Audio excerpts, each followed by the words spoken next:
The New Earth energy does not want you to work. The 5D is not about this old way of living anymore. It's not about grinding so hard so that one day you can get a break. It's not about pursuing someone else's dreams just so that you can survive. It's no longer about surviving, it's about thriving. It's about remembering and knowing. And so this is the shift that's going on Earth right now. We're moving into this new Earth energy, into this new consciousness, into this 5D, into this heart-spaced energy system way of being, this new level of consciousness, right? And you probably have felt the shift. I would say that a lot of us started feeling it around the year of 2020, when a lot of people started waking up to purpose and to the reason for living and to knowing that there's more. And knowing that these, outside things were kind of a distraction for a while.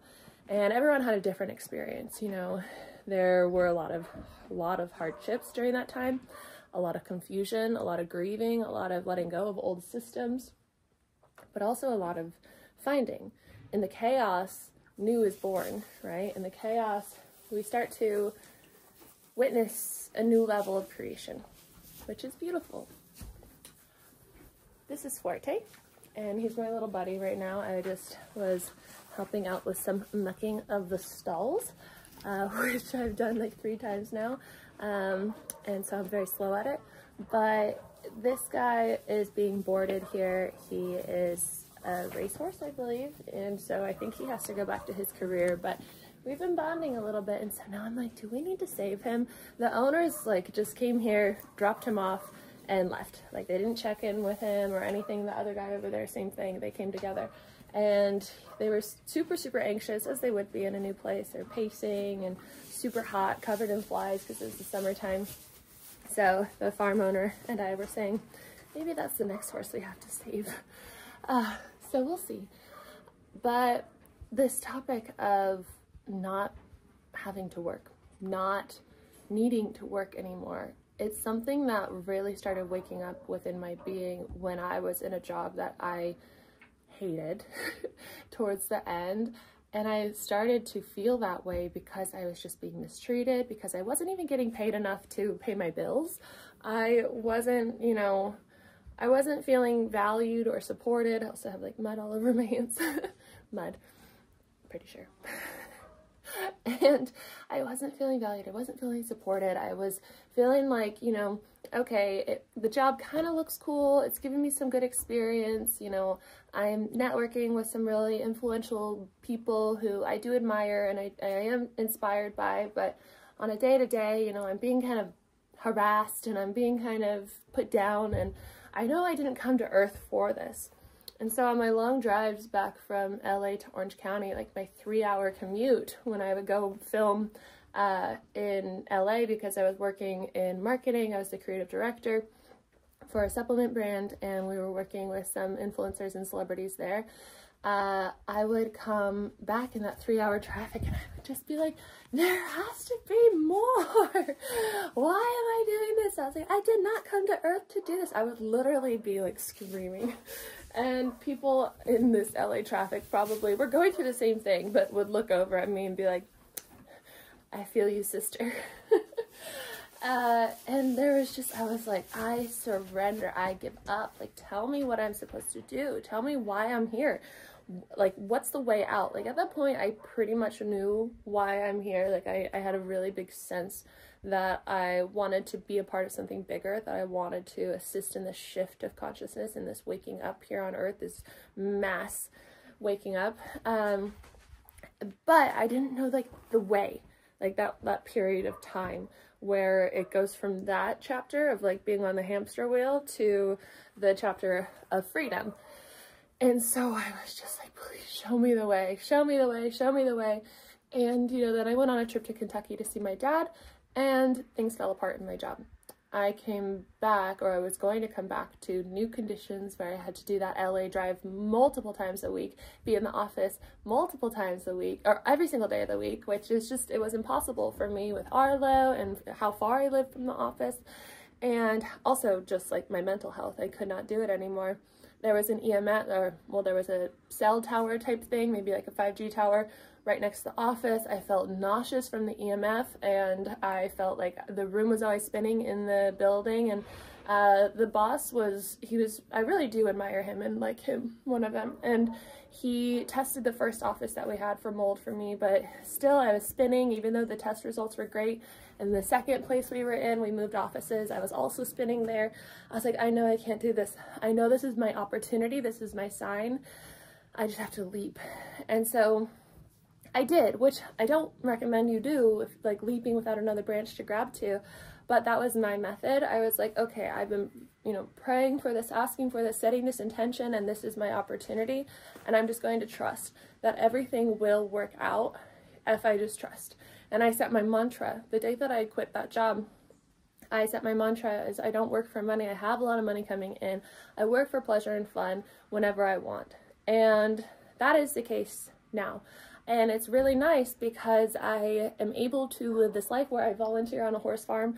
I don't take money from the work that I do here. I spend more work here on the farm than I do in my own business often. And my business is able to flow a lot. I'll take clients every few days, like schedule a few clients a day. And I have my programs. I make money from YouTube. You guys are always wondering how I make money. And, I opened my Etsy store for a little bit, then I just closed it. But there's ways to make passive income that, you will start opening your mind to when you go down that path of realizing you don't have to work so hard. You can spend your days with animals, with reading, with hiking, with exploring, with traveling, with adventuring. The things in your life that seem necessary, like all the luxuries, maybe they're not so necessary. Maybe this materialism way of living has been holding you back from the life that you actually want to be living. And maybe not. I know people who are so comfortable in their jobs and in their beautiful homes with their luxuries and their everything automation. Like, that's wonderful. It's all about what you are called to do and be around. And so in this 5D New Earth energy, it's possible for you to know what your soul came here to Earth to do and to embrace that and to make money in this way of living right now. We have to make money to survive. And to, not have to. You could live on a self-sustaining farm and live off the land if that's your calling. But there are ways to make money doing what your soul wants to do.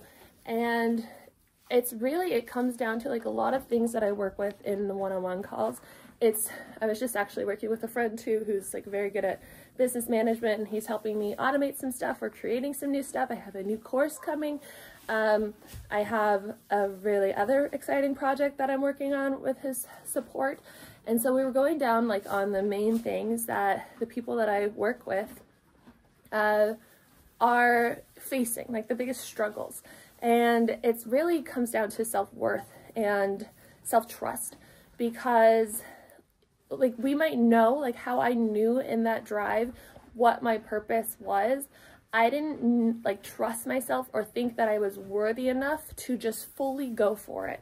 I had to wait for it to blow up in my face, which is fine. Like if you ask for it and pray for it and it does, and then you leap on it, that's fine. I'm happy with how, or I'm content with how everything played out. But, in that moment in that car, when I was feeling like I'm meant for something more, I didn't have that self-worth and self-trust to go for it right then. And kudos to people who do. But now I try to, because I have this awareness and this hindsight perspective, I help people and support people in knowing that if you have that calling, it's meant for you. But you can't just like leap and go towards it, because if you leap and go towards it without working through the subconscious programmings that are telling you that you are not worthy of it, that it is not enough, right? That you can't trust it, then you'll go for it and it might fail. I've had people say before, I did go for it before, and then I maxed out my credit cards. I didn't work out. I had to go back to work and everything. That is from the subconscious programming that is still there, that is still telling you that, it's not going to work out. So that's why in the 21 days to rewire your mind, I have EFT tapping. I have all these different exercises to work on rewiring the subconscious beliefs that are holding you back from your chosen timeline. So that program's available. Rewire your mind. It's all about getting clear with your chosen timeline, visiting it every single day in the guided meditation, getting really familiar with it, rewiring your nervous system or your brain and healing your nervous system by going to that high vibrational state, and using all those different exercises to rewire your mind. And then I have 21 days to know your divine guidance. It's all about going into your heart space. It's all about getting to know your divine team, learning the language of your angels and guides, and asking them for support and guidance and decisions that you want to be making for your own life, where you should go, what business you should start, where you should live, blah, blah, blah, all the things that's available in that program, how to do that for the rest of your life. And then I also have one-on-one availability now if you would like to book a call. With all that being said, we are going to go on a ride now, and I will see you later.